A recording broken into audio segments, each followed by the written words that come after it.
राजस्थान में corona vaccine का trial चालू हो गया है और कल से ये सभी जगह लगना शुरू हो जाएगी। उसी को लेकर आज एक सफाई कर्मचारियों का जो प्रतिनिधि मंडल है वो आज जिला जयपुर कलेक्टर महोदय को ज्ञापन देने आया हुआ है और वो कह रहे हैं कि ये जो वैक्सीन लगाई जा रही है ये फ्रंट लाइन वर्कर को पहले प्राथमिकता में लगाई जा रही है, जिसमें वाल्मीकि सफाई कर्मचारी भी आते हैं। अगर उनके साथ इस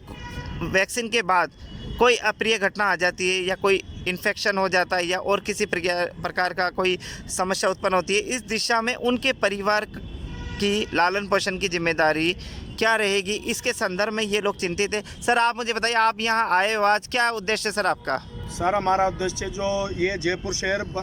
वाल्मीकि जो पंच कमेटी है वो इसका पूरी तरह से विरोध करती है, क्योंकि बहुत सारी खबरें हमें प्रिंट मीडिया से भी मिली और इलेक्ट्रॉनिक मीडिया से भी मिली कि भोपाल में जो कांड हुआ, एक वॉलंटियर की मौत हो गई 8-9 दिन बाद वैक्सीन लगाने के बाद में, और वहाँ तकरीबन कच्ची बस्ती के लोगों को 600 लोगों को वैक्सीन लगाई गई। और इसी तरह से जयपुर में भी इस वैक्सीन को लगाने की जैसे प्रक्रिया चालू हुई तो एसएमएस के जो बड़े बड़े डॉक्टर हैं, जो राजस्थान का सबसे बड़ा अस्पताल है, वहाँ के डॉक्टर और मेडिकल स्टाफ वालों ने भी वैक्सीन लगाने से इनकार कर दिया। ये हमें संशय पैदा करता है, शक पैदा करता है कि आखिर इस ऐसी वैक्सीन में है क्या, कहीं अगर हमारे जीवन को अगर कोई नुकसान होता है, कोई हानि होती है और कोई गंभीर बीमारी हो जाती है तो सरकार इसकी क्या जिम्मेदारी लेगी। और जयपुर शहर वाल्मीकि पंच कमेटी सरकार के माध्यम से ये जानना चाहती है, कलेक्टर के माध्यम से, मुख्यमंत्री जी और राष्ट्रपति महोदय के माध्यम से ये जानना चाहती है कि इसमें ऐसी कौन सी गाइडलाइन है, अगर किसी की डेथ हो जाती है तो उसके लिए उस परिवार के भरण पोषण के लिए क्या सुविधा दे रही है, और अगर कोई गंभीर रूप से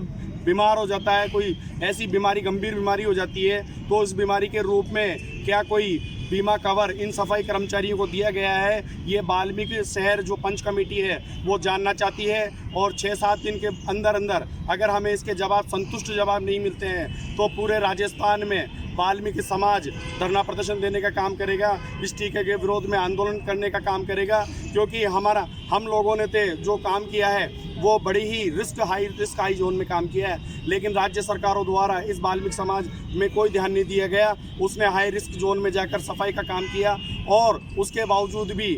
जो मेडिक्लेम क्लेम की बात हुई राज्य सरकार द्वारा, वो हॉस्पिटलों को और मेडिकल स्टाफ को और ये पुलिस